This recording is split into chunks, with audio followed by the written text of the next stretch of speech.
Hello everyone. I hope that you all are doing well. I'm just waiting for a few followers to join in since we've just started the live. Hey Lakwinder, Sudha, Plan and Plate. So happy to see you guys joining in. Am I audible and clear? Hi Lakwinder, thank you so much for joining in. Ayer, Siddharth, hello. I hope you all are doing well. So guys, I am extremely excited about this live today. I'm sure that you all are also looking forward to it. Let me start by introducing myself. Okay, I just got a feedback that the camera is a little hazy. Is it better now? Siddharth, I'm doing well, thank you. So guys, let me start by introducing myself. My name is Tracy Dsouza. I am a certified nutrition advisor. I'm also a diet and weight management coach. So lately, I've been doing a series of live sessions with guest speaker. My guest speaker today is someone who is a passionate vegan. He is also a vegan athlete, a personal trainer, meditation coach based in Melbourne, Australia. His name is Sam Vas. His Instagram handle is called Super Vegan Official. He has about 8,000 followers and counting. Guys, Sam is extremely active on social media. You can follow him on Instagram, like I said. He's also active on Facebook, YouTube, TikTok. Sam has also written several ebooks where he shares his vegan recipes and workouts. In fact, FYI, Sam is also a great cook. Now, I was just having a chat with Sam and I learned that growing up, he was a lacto-vegetarian. That means he was consuming eggs and dairy products. It's just the last few years that he turned vegan. Sam has participated in several bodybuilding fitness competitions in the last 7 years. He drew his inspiration from his father, who himself participated in competitions, and that's where Sam learned a lot about diet and workout. And from his mother, he learned about meditation. So Sam is extremely grateful to both his parents for shaping his beliefs and all the lessons he has learned. Now, when I was asking Sam what he intends or what is his intention, he said that he wants to spread the word that following a vegan diet does not restrict your muscle or bulking or energy levels. And also he wishes to inspire others to follow this lifestyle. So I'm sure you all are eagerly waiting for Sam to join in. So am I. So let's invite him right. Okay, just hang on till he joins us. I'm sure you have a lot of questions to ask him and we shall ask him. Hi, Sam. Hey, Tracy, thanks for the great introduction. I was so excited to introduce you. Trust me, I've been preparing for a while. Am I clear? Just confirm. Yeah, perfect. Everything is good. I can hear you clearly. Thanks for inviting me to your episode. Pleasure. I am glad you accepted the invite. So I am excited. Everybody else is excited. I'm so glad to see people joining in. So today's session is about veganism, health, fitness, and more. People want to know more about you. So let's jump right into it. I want to know your journey into veganism. What inspired you? Was it an individual? Was it your love for animals or for health? So let us know. So I was vegetarian my whole life. So I was lactose vegetarian. I was consuming dairy, but no meat, no fish, no eggs. So just all dairy products. Around 2017, I started to put on a lot of weight because also I was consuming a lot of dairy and my work life as well. And I was almost 108 kilos, right? Wow. And I also, and I also, have a lot of back acne, and I was researching a lot, and all the research was saying it might be related to the dairy. And then I did a lot of research on dairy, and then I find out they inject a lot of things to the cows, so they produce more milk, and it's also have a bit of bad impacts on our health. And that's the first time I thought, okay, maybe I should try something, the plant alternatives, the plant-based milk. It took me good 4 to 5 months to try different brands, different type of plant-based milk. I tried with soy milk. I don't like it much. And then I jump onto the rice milk, and then finally like the almond milk. And there were a few brands I don't like it. And then finally I find my favorite brand. And then I slowly moved towards tofu, tempeh. I started to research more about the veganism. I also joined the World Vegan Day Melbourne, and I learned a lot about the vegan diet. So I guess that opens up more doors for me. Right. So I do understand that switching or transitioning to a diet, like a vegan diet, for instance, you need to find out and learn more and educate yourself, right, about the food options. It's a lot of trial and error. Usually people tend to just give up, oh, I can't do that. So this is an amazing point that you put across. We have to find out what alternatives, or what do you like, what you don't like. But once you transition, tell me some of the positive changes that you noticed. So the acne was gone from my back. That was the first thing. And then, and I also learned about how dairy industry works. So that was quite cruel to find out. So I feel better. I'm not harming the cows or, all the whole industry.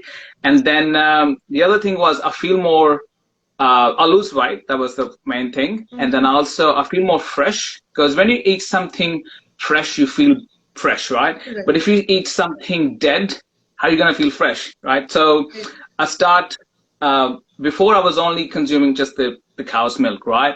And then after that, I tried so many different types of flavors, different brands, and different types of plant-based milk. And I never eaten before a quinoa, a tempeh, a seitan. I've never tried chia seeds, flax seeds. I was just so into just all the dairy products like a yogurt, cheese, milk. And I was consuming at least half kilo yogurt a day, because I was always focused on my protein intake and I neglect all the other factors. So it was a big change, and then I met a lot of people who in the vegan community, and I started cooking more. So that was the other thing for me. And I did my cooking show in Melbourne. That was the local community channel. And I did like around 8 episodes. So it opens up a lot of doors for me, a lot of opportunities. I think that was a life-changing transition. In terms of your weight, I have always looked at your pictures and been amazed, inspired. Guys, if you've not checked out his profile, go ahead, have a look. He lost about 35 kgs, right? To be where you are today. That is... Yeah, I mean, I dropped down from 108 kilos to 72 kilos. Wow. So I compete. I was a bit I lose too much because I was competing, but I think according to my height, around 78, 79 is a good weight. Correct. So and now I just came back from holiday, so I gained a little bit more weight, and I was in quarantine for 14 days in a hotel. So that was like a prison. So again, I gained a bit extra, but yeah, it's, the diet is everything. And especially when you learn more about what you are eating, how much you're eating, it's easy to maintain and build muscles and everything. Right, I agree. Now, we've been talking about the pros, but there's always a downside. I've been trying to read a lot about the vegan diet. So I didn't find any downside as such, but a lot of shortcomings in terms of nutrients. But what are your thoughts on this, just to understand better? See, if you don't plan well, you might lack, iron in your diet, B12, calcium, maybe protein, only if you don't plan well. The problem is when people want to try vegan diet, they don't substitute things. They just quit meat, and the alternative is just a salad. If you're quitting meat, you make sure you find your plant-based protein. Correct. If you're quitting dairy, make sure you have plant-based milk ready, right? So for me, with my experience and a lot of my clients, what I learned is take your time and do a bit more study, a bit more research, try different flavors, different brands, see which you like the best and stick with that. Or I also suggest if you're eating 300 grams chicken in your lunch, maybe 250 grams and try 150 grams tofu. So Right. you can either replace the whole meal with the plant-based or go half-half. Right. But when it comes to B12, I mean, we keep highlighting that to the vegetarians and vegans, there is unfortunately no plant-based source for B12. So I'm sure you also recommend supplements for that. And when it comes to iron, zinc, calcium, again, these nutrients you could run short of. So when I was reading more, I found out that you need vitamin C for absorption of iron. Same way for calcium, you need vitamin D and vitamin K. So like you said, planning is needed, information about your diet is needed so that vegan diet is helpful to you. Because if you're not aware enough, you could probably cause more harm than good, right? Yeah, 100%. With the B12, I usually take tablets, but Right. most of the plant-based milk these days, especially in Australia, they're already fortified with a B12. A lot Okay. of tofu is fortified with B12, calcium, and iron. So there are a lot of products these days. I'm not too sure about rest of the world, but Correct. it's in Australia, it's growing really fast. So everything is sort of like fortified with B12, all the vegan products. With the iron, so all the legumes, they got iron, but they say you have to add vitamin C. See, in our Indian diet, when we have lentils and roti, we usually have a salad with it and we squeeze lemon top of that. So I guess it's already around us. Right, for us, yes. And another very interesting question I saw popped up since we're talking about food and products and alternatives is that is vegan diet expensive? Depends if you only relying on it's called the mock mate, or if you like fruits and vegetables, usually cheaper than I guess I never eaten mate, so, but I know mate is expensive. So legumes, you can get like a dal or lentils or chickpeas for $2. You can get a kilo chickpeas or a lentil. So I think it's quite cheap. And with kilo chickpeas, you can have 5 or 6 bowls. So I think it's the cheapest diet outside. Right. Yeah, probably it's some misconceptions that, people assume because initially veganism was not that popular as much as it is today. So it was considered for the niche, or when you want to just transition, you're going up and stocking up things, you're buying things. So that's probably when you think it's expensive as such. There are a few things that are expensive, like if you want to buy vegan mayo or vegan Right. sausages or vegan burgers, they're like for $10 you can get two plant-based burgers. But if you look at the ingredients, they're made by chickpeas and a bit of flour in it. But you can make all those burgers at home, Right. but you just have to invest a little bit of time in it. And I guess all those fake meat these days, people are heading towards that side. But the whole point of going vegan is to eat whole food, eat Right. fresh food. If you quit bacon, don't find a plant-based bacon. If you're quitting chicken, don't go for a fake chicken. The whole point is to try something different.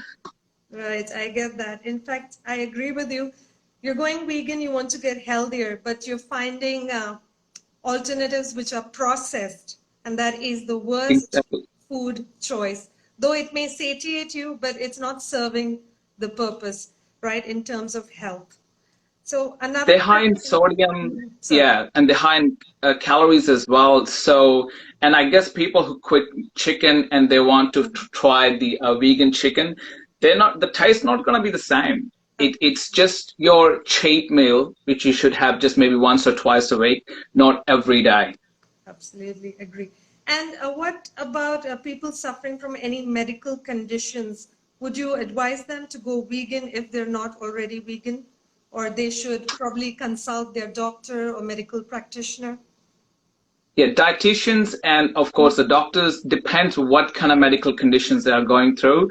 There are certain foods they can't eat. Some people can't eat legumes. Some people can't Right. consume soy product. So before you try anything, I guess you should ask your doctor. But in general, and I'm not talking about the veganism, Mediterranean diet is usually 75% meat and 25% is fruits and vegetables. So I guess if you don't want to try, or if you're too scared to try vegan food or vegetarian food, maybe you haven't studied too much, or some people are scared, like, I don't know what's going to happen. They're going to start get skinnier, or maybe they lose, the iron from their body, or they might have a protein deficiency. Vegan, vegetarian diet, I'm not talking about the vegan, but vegetarian diet is around us for like, I don't know, thousands of years. Like my grandparents, their grandparents, my whole family is vegetarian. But my dad did bodybuilding back in India. Mm-hmm. He did eat meat maybe for 5 or 6 years when he was competing, but rest of his life he was vegetarian. And I see a lot of bodybuilders back in India who were vegetarian, but they're consuming dairy, of course. But the myth about eggs and chicken, you gotta eat chicken and broccoli and rice, you can't build the muscles without meat as well. Right. I think that's a myth that everyone is, trying to clarify for people to understand better about protein, bodybuilding, picking up weight. So I'm sure you've been asked this a million times. Sam, where do you get your protein from? So how do you handle this question? Or you get all like, guys, come on. Now, I will go through from my breakfast to dinner, so they don't have any questions left. So Okay. I start my day with oats, and I do add a bit of almonds, chia seeds, a bit of protein powder in it, but not because I need protein in the morning. It's just to sort of balance the whole meal. Lunch, I usually have chickpeas and quinoa, because quinoa is also a complete source of protein.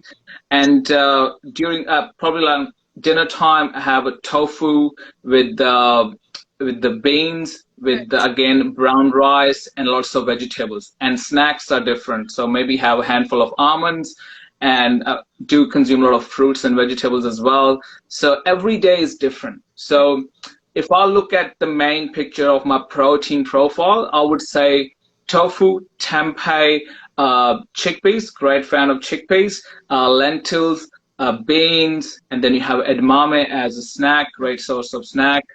And then I do take some supplements as well, because I train 5 to 6 days a week. Obviously, I need a little bit more protein. But yeah, all the nuts and seeds, everything has a protein.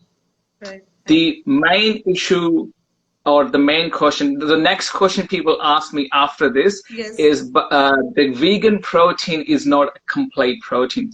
There are few amino acids are lacking in lentils, but if you consume rice or wheat with it, it complete the profile. Right. So you don't have to have in the same meal. But when was the last time you just eat rice or lentils? We usually have with the rice and lentils, or beans with the roti and stuff. Right. Now, again, coming back to those who are transitioning, because that is something everyone is interested in. Now, you're switching to veganism, you're eating vegan food, you're low in calories, right?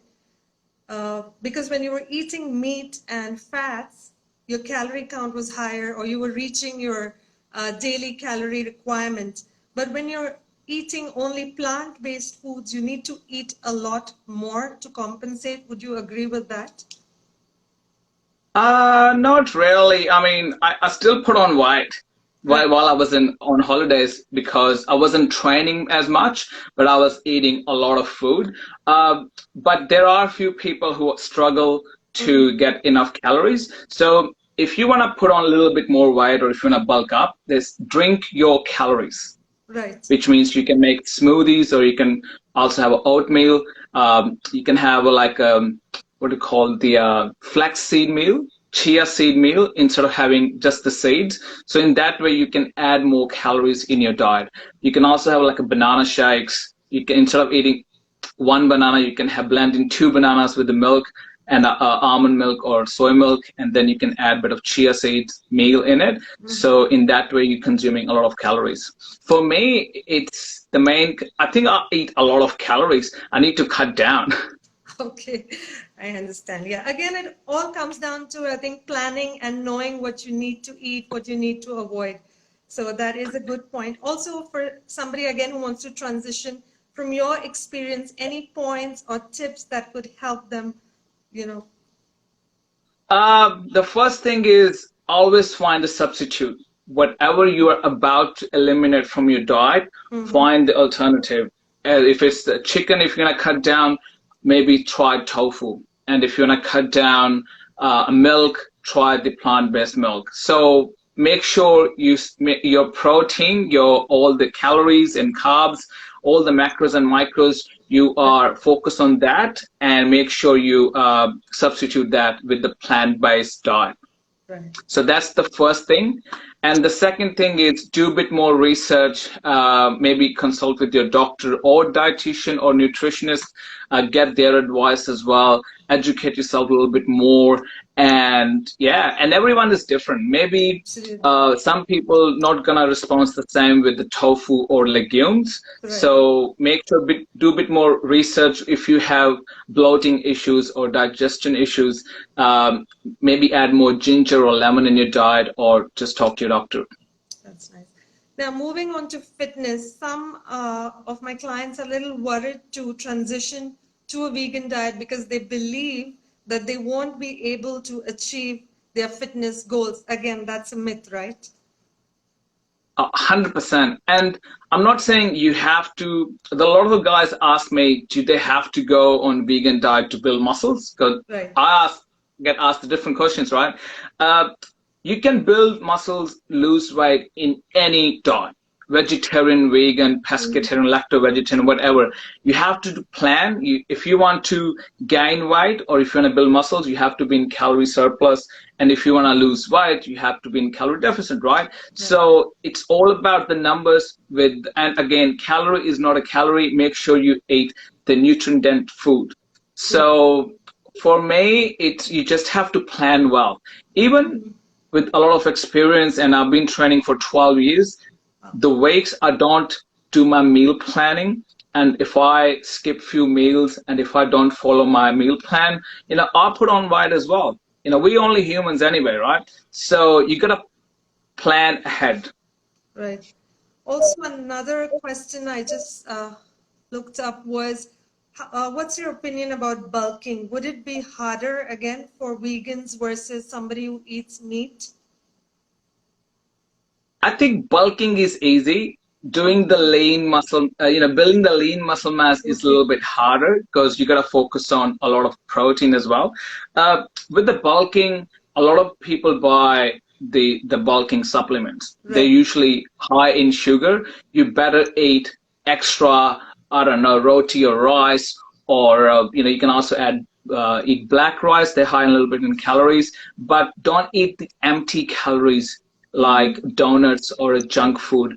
If you can't eat much, as I say, drink your calories. And for a weight loss, you eat your calories. So that's the basic rule you go with. Wow, I'm going to use that. So eat your calories to gain weight. Now drink your calories to gain weight, and eat your calories to lose weight. Got it. Registered. Also, Go ahead. Yeah, because at one time I can only eat 1 or maximum 2 bananas. Right. But if I want to consume more calories, I can throw 3 or 4 bananas in a shake. I can drink it, and there goes 400 to 500 calories in my body. Right, that makes sense. And another thing I'd like to talk about would be supplements. You said there are a lot of supplements available in the market. Again, a lot of plant-based supplements also. So would you recommend that for somebody who's not, trying to, say, build muscle or into bodybuilding? Is that required? If you're not training, if you're not going to the gym, I don't think you need a protein. You can get the basic amount of protein from your diet. I would say maybe B12, depends which part of the world you are. And I don't know, there are 100 different brands of tofu or almond milk or soy milk. I don't know, are they just plain almond milk or they actually fortified with B12 or calcium or vitamin D? So it depends. I would say vitamin D is most important thing, especially for men who want to build muscles. It's most underrated supplement, not just for vegans, but for everyone. So I always recommend to get the vitamin D. Magnesium for if you're not sleeping well. So it's good for recovery as well. Because even if you're training really hard, eating really good, if you're not sleeping well, you're not going to see results. Right. So, yeah.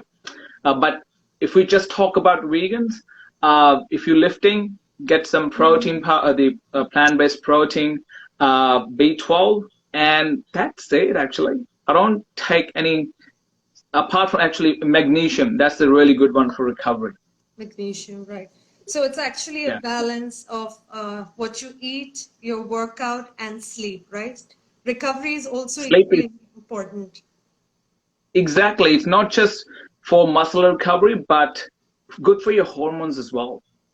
Because, I've been to some stages where I was working like 80 hours a week and I was training, I was eating healthy, but I wasn't getting enough sleep and I wasn't gaining any muscles. My body was just wasn't responding well to anything. And the moment I cut back my hours and I was sleeping extra 2-3 hours, and I see a big change. Right. So sleeping is so underrated. So you gotta focus on sleeping as well. Right. So also I see that I'm going to switch a little about meditation. What role does that play in your life? Because I heard that your mother is the one who taught you a lot about meditation. So give us a little brief about that. I started doing meditation when I was like 6, and at the age of 6, and I'm still doing every day. I was in quarantine for like 14 days, and mentally, it's such a torture because you can't open the window, and the room is tiny, food is crap, and I think the only reason I survived because of meditation. But in general, let's say you have to go to the gym 5 in the morning, and you have to do meal planning, and if you have to eat healthy, you have to train your mind to follow all those steps. So meditation is basically you training your mind to follow all those things. If your mind is not on right position or on the right space, I would say you're not gonna achieve any result in your life. That could be your weight loss journey, muscle building, or just the exams and stuff. Right. So meditation is like really, really important. We are not just the body, we are mind, body, and spirit. Yes. So we eat healthy, we train just for body, but for mind and soul, we don't do anything. And that's why people are suffering with, the stress, and the mental health is just all over the place. So you need to align everything at the same time as well. Right.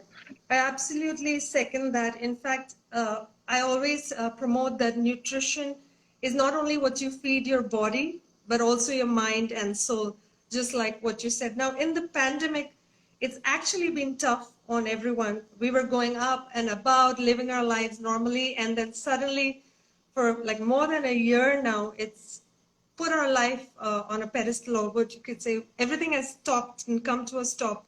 So meditation is definitely going to help, but most of us are not practicing it. So how do we start, especially me? I would really like to give it a try.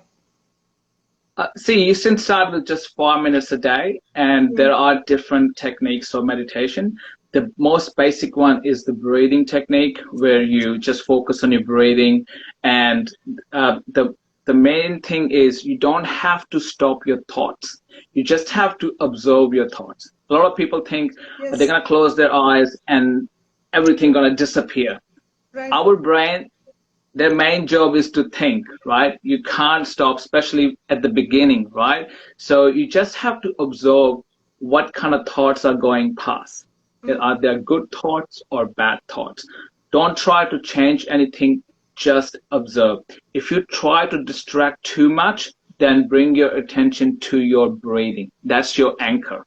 So bring your whole attention to the present moment. Right. That's where you're going to find all the peace. And just start with the 5 minutes. Don't make it too complicated. Again, if that's too hard for you, then maybe do the guided meditation. And there are tons of videos on YouTube. Right. So I was under the impression that YouTube might not be as useful, and I must get an instructor probably on video. So you do encourage that YouTube could help for beginners, maybe at least. Yeah, there are like 10 minutes, 15 minutes Right. meditation videos. You can try those. Obviously, depends how stressed you are. Right. You can also, so the way I do meditation is it's like a warm up, right? So like before you start doing lifting heavy weights, you do a bit of full body warm up. So with my meditation, I do prayer as a warm up. So even though when I do prayer, there are a lot of thoughts going through my mind. Right. By the time I finish my prayer, I'm a bit more relaxed, and then I do meditation. You can either listen to like a calm music for 2-3 minutes, and then just turn off the music and then slowly start your meditation. A lot of people do the mantras, depends which religion you're coming from. You can choose those mantras, or if you not believe in God or anything, just focus on your breathing. Just enjoy the company, just your company. You don't have to be invite other friends and stuff. You got to start to enjoy yourself as well. And I did Reiki probably like 7 years ago now. Did Reiki 2, level 2. And it's all about giving love. It's the energy healing, and it's all about giving love and healing people.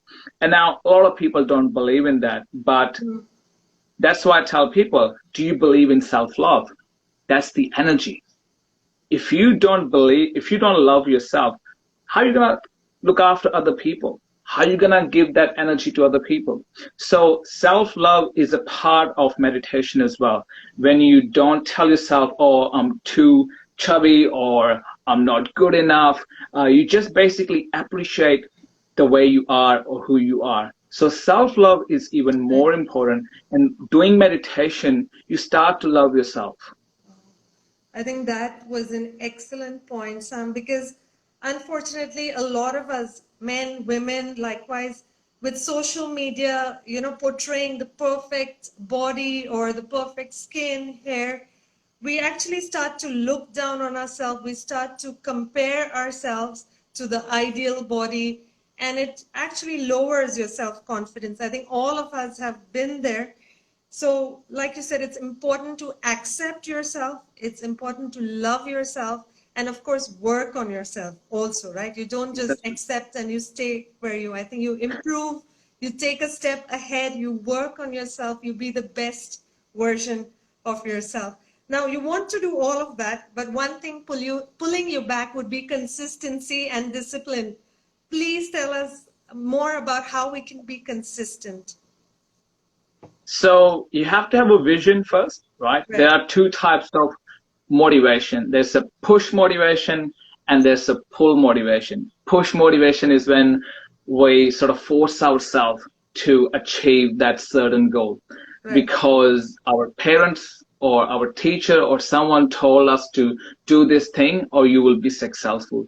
Join this industry, you will make more money, or do this study, you will become a doctor or engineer or whatever.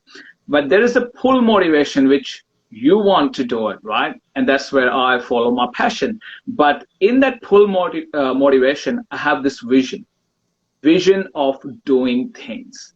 So there are dreams and goals, and there is a vision. Your goal must be, let's say someone wants to buy an expensive car. That's their goal. Vision is when they're visualizing themselves driving that car. And that motivation is quite strong.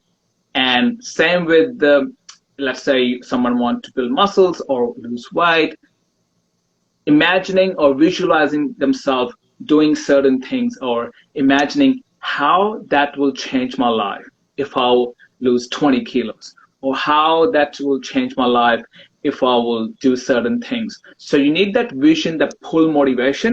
So keep pulling you towards the goal, not to pushing you. Usually people ask, I can't push myself to go to gym every day. So now I know, I think somebody maybe told them to lose weight. They don't want to lose weight. Maybe doctor told them to lose weight. Maybe they have certain health conditions and stuff. So we all need that pull motivation. Right. Push motivation is good every now and then, but you need to have that vision in your life. Right. I agree. I think when you're self-driven, you'll be closer to achieving your dreams or goals, and you'll work towards it being motivated and charged up rather than dragging yourself and forcing yourself to do that. So in totality, what are your thoughts about overall well-being? How would you sum it up? I would say self-love. Okay. And that's the conclusion of everything. Now, the people get confused with that thing as well. Self-love is love yourself the way you are, but keep working on yourself to become the best version of you. So let's say this happened with my recent client. She wanted to lose around 30 kilos. Okay. And she says she's not motivated, she's feeling down, and she basically hates her life. And I said, let's say if we start our journey today, the weight loss journey, in 6 or 8 months' time, you will lose all the weight. You will be in your, you will sit, fit into all your dresses and stuff. And I said, would you love yourself then or from now? And she's like, no, I will feel better once I will lose all the weight. And then I told her, so you're going to waste those 8 months of your life not loving yourself because you are not on your ideal weight. So that I explained to her, eat healthy, do the training, but at the same time, love yourself. So that is really important, the self-love. I'm sure a lot of our viewers and those who will watch this video will pick up from this and engage in self-love, guys. Now, Sam, I've seen that you're dedicated yourself to make sure people achieve their goals, and you've put together a wonderful team. So tell us more about this team. I've seen the post, of course, but I'd like to hear about it from you. So end of the day, I'm a personal trainer. I'm a certified personal trainer. We can build all types of home workouts or gym workouts or custom workouts, right?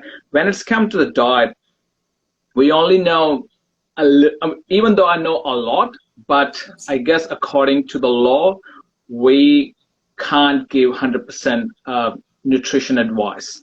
We can just sort of talk about it, but having a nutritionist and the dietitian, they are the one who are qualified, who spend 4 to 6 years doing the whole study.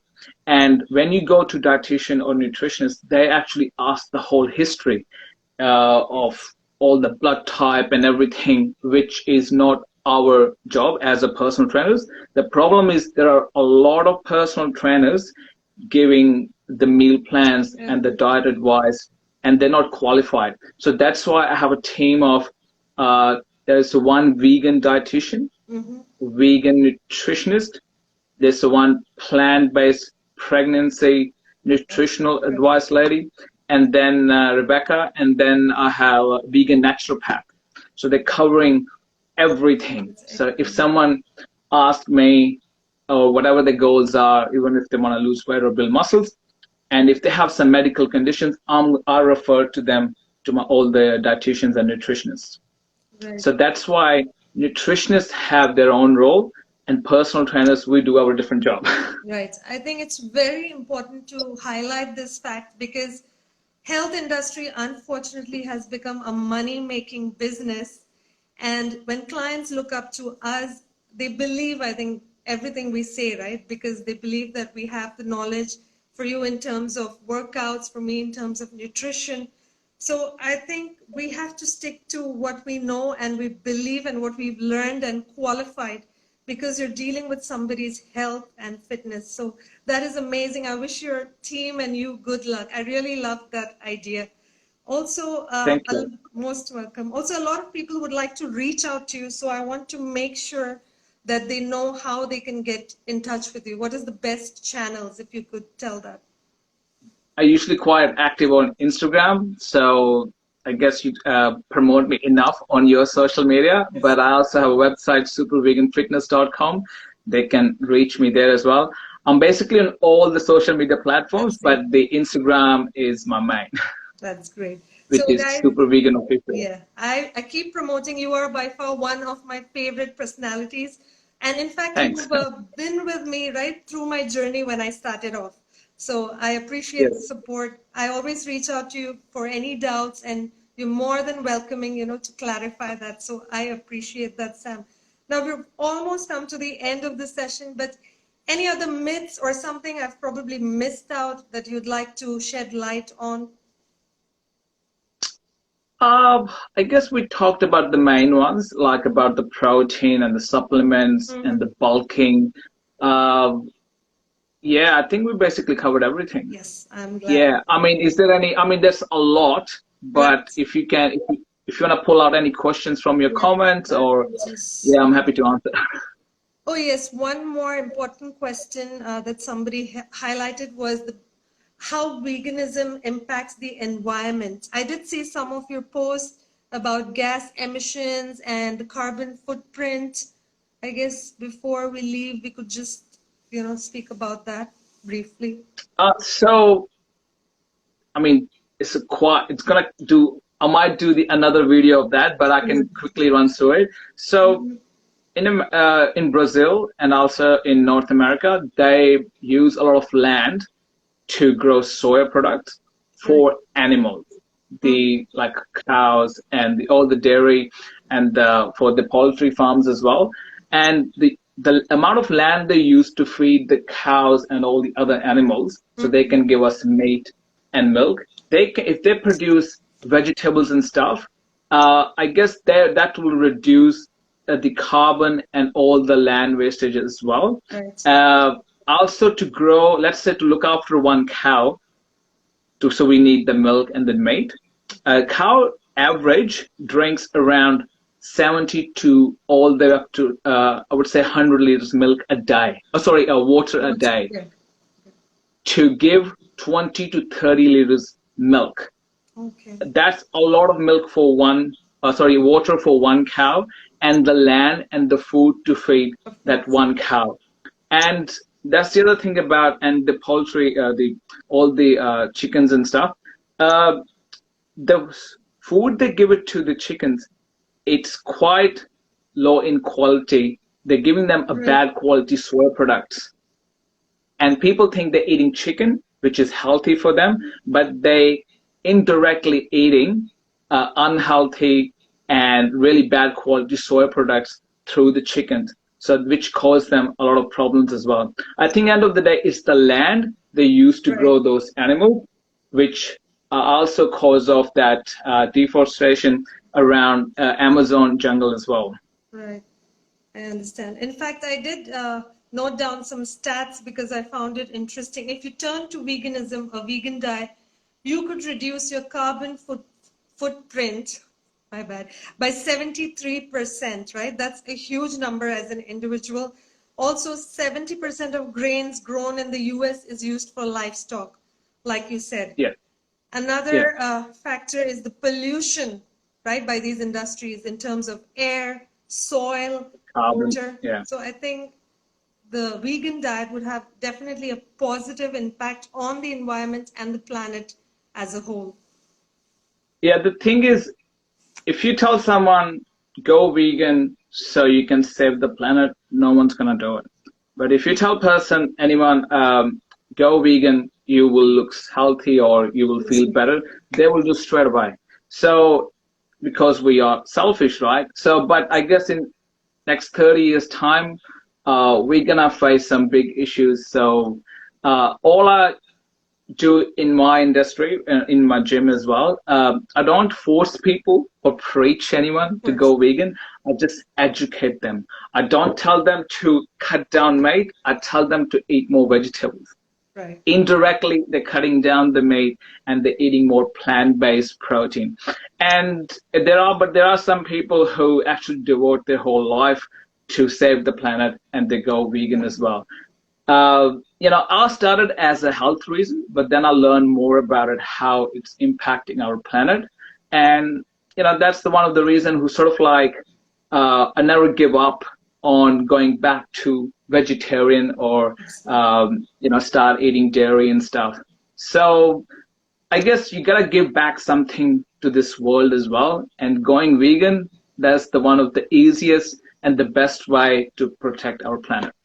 I agree, but also, once again, have to understand it's a personal choice. So if somebody doesn't want to switch to a vegan diet, but there are other ways, I guess, you could help, like buying vegan leather or avoiding products, right, that are made from animals, as in leather or skin or footwear. I think we could make a small impact, at least that way. Or even just going vegan, or I would say not to eat meat, right? Other way around. Once a week still helps a lot. Every little thing. We're like billions of humans here, and if we can avoid maybe there are millions of animals killed every day because people want to eat meat. And imagine if we don't eat meat the whole world for one day, we can save all those animals. And the scariest thing is the dairy industry. Average cow, because we used to have cows back in India, and they give average 5 to 6 liters milk a day. Now, it depends on the breed as well. Some breeds go even higher. But now, the dairy cows, they give up to 40 liters milk a day. That's scary. That's not natural. So people consuming a lot of they add lots of stuff into their diet so they can give more milk, and they also inject a lot of crap in their body so they produce more milk. So that's why there are a lot of people going, I would say, without dairy. They're not quitting meat, but everyone is backing off from dairy.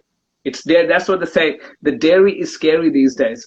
I absolutely second that, Sam. I'm just looking for any questions in case I've missed them. But I think we've pretty much, covered everything.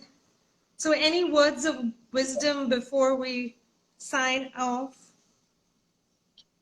Oh, I guess I would repeat again, if you are thinking of going vegan even 2 or 3 days a week, make sure find a substitute and talk to the nutritionist or dietitians if you really can, and plan ahead. Do the meal planning on the weekends. Make sure you got all your macros covered, and obviously the micros as well. And and if you want to train, if you want to build muscles, it's possible. You can do anything on any diet, right? But I think the problem, as you just mentioned, on social media, we see the guys, that's also happened in vegan industry as well. They're not natural. They're taking more than supplements. They take a lot of steroids as well. And then they promote their muscle building and weight loss programs, and people fall into it. So you gotta set some realistic goals for yourself as well.